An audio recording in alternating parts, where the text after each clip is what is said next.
কখনো ঋণ আমরা পাই, কখনো আবার আমাদের দিতে হয়, মানে ঋণী হয়ে যাই। তো দুইটাই তো হিসাব করতে হবে জাকাতের ক্ষেত্রে। আমি ঋণী, আমার কাছে এত লাখ টাকা ঋণ আছে, মানে আমার দিতে হবে কাউকে, যে কোনো সময় সে চাইবে এবং তাকে ঋণটা দিয়ে দিতে হবে। তো এই ক্ষেত্রে এটার দুইটা পদ্ধতি আছে। এক নাম্বার হলো যে আমি একটা কিস্তিতে একটা জিনিস কিনছি, আমি এখন কিস্তি দিতে হয় প্রতি মাসে, প্রতি মাসে এই পরিমাণ টাকা আমার কিস্তি দিতে হয়। আর আরেকটা হলো যে আমার অনেকগুলো টাকা ঋণ করছি, আমি একসাথে দিয়ে দিতে হবে এটাকে। দুইটার হিসাব কিন্তু ভিন্ন। কিভাবে হিসাব করব আমি? যখন আমার জাকাতের সম্পদগুলো হিসাব করতেছি, যে আমার কি পরিমাণ টাকা আছে, কি পরিমাণ সম্পদ, কি পরিমাণ স্বর্ণ রূপা আমার আছে, সব হিসাব করে ফেলবো যে হ্যাঁ, এখন আমি নেশাব পরিমাণের মালিক ছিলাম, এবং 1 বছর পরে আজকের দিনে আমি নেশাব পরিমাণ মালিক আছি। এখন আমাকে এটার জাকাত দিতে হবে। যখন আমি হিসাব করব সবগুলো যোগ দিয়ে, যে এই পরিমাণ টাকা আমার কাছে এখন আছে, তখন এই হিসাব দেওয়ার পরে আমি দেখবো যে আমার ঋণ কত আছে, মানে আমি কত টাকার ঋণী। তখন এই যে দুই দুই ধরনের ঋণ বললাম আমি, একটা হলো যে কিস্তির ঋণ, মাসে মাসে দিতে হয়, 6 মাস পর পরে দিতে হয়, 3 মাস পর পরে দিতে হয়। আরেকটা হলো যে আমার এত টাকা ঋণ আছে, এটাকে যে কোনো সময় সে তাকে দিতে হবে, আগামী 1 বছরের মধ্যে যে কোনো একটা সময় তাকে দিয়ে যেতে হবে পুরোটা। তো যদি দ্বিতীয় প্রকার হয় যে যে কোনো সময় আমাকে পুরোটা দিয়ে যেতে হবে একসাথে, সেক্ষেত্রে মাসালা হলো সে তার মৌলিক যে সম্পত্তিগুলা হিসাব করছে, যে জাকাত দিবে এই সম্পত্তিগুলোর এত টাকা তার কাছে আছে, ওখান থেকে এটা বিয়োগ করে দিবে তখন। কারণ যে কোনো মুহূর্তে তার টাকাটা চলে যাবে, এটা তার এই পরিমাণ সম্পদের মালিক, সে 20 লাখ টাকা সম্পদের মালিক, কিন্তু 5 লাখ টাকা ঋণ আছে। তো এই 5 লাখ টাকা কেমন যেন নাই তার কাছে, কেমন যেন সেই 5 লাখ টাকার মালিক না এখন।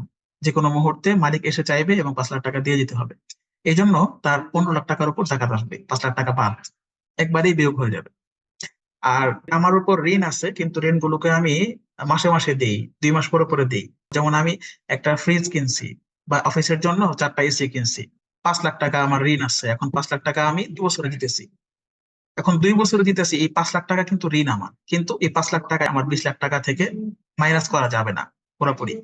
কারণ 5 লাখ টাকা ঋণ হইলেও আমাকে আগামীকাল বা 2 দিন পরে দিতে হবে না, বা এই বছরে সব পরিশোধ করে ফেলতে হবে যে কোনো মুহূর্তে সে এসে চাইলে আমাকে টাকাটা দিয়ে যেতে হবে, ব্যাপারটা এরকম না। বরং আমার দিন ধার্য করা আছে, অমুক দিন এত টাকা দিব, অমুক দিন এত টাকা দিব। তো এটার বিধান কি? এটার বিধান হলো যে সর্বোচ্চ 12 মাসের হিসাব করবে।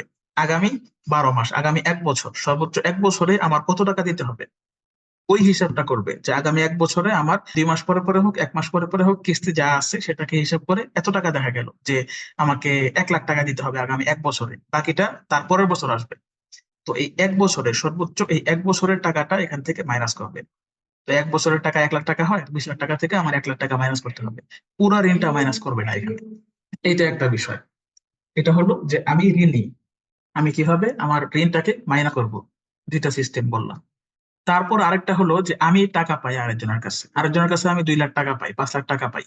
তো আমি এটা কি হিসাব করব কিনা, এটার ক্ষেত্রেও মাসালা হলো যে যেহেতু আমি এটার মালিক, আমি যে কোনো মুহূর্তে তার কাছে চাইলে টাকাটা পেয়ে যাব আমি। এই জন্য এটাকে আমার জাকাত যোগ্য যে অ্যাসেট, এটার সঙ্গে হিসাব করতে হবে। 20 লাখ টাকার মালিক আছি আমি, সঙ্গে 5 লাখ টাকা ঋণ আরেকজন আমার কাছ থেকে করছে, আমি তার কাছ থেকে যে কোনো মুহূর্তে আদায় করতে পারবো। তখন ওই 5 লাখ টাকার মালিক কিন্তু আমি, ওই লোক না। যেহেতু আমি মালিক, অতএব জাকাত আমাকে দিতে হবে।